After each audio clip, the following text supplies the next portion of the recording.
Let's compare my Cuisinart coffee maker. This is a 12-cup coffee maker from Cuisinart to the Nespresso machine. This is a great coffee maker if you want to make drip coffee, especially for a larger group or for multiple people.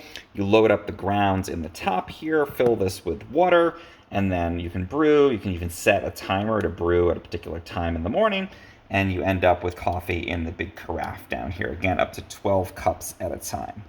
The Nespresso machine, on the other hand, is a single serve, so you're using Nespresso pods.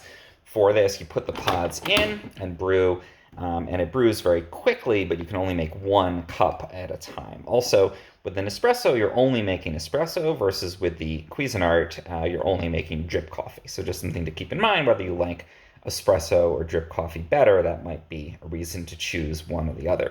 I love the styling on the Nespresso machine here. I think this is a really lovely design.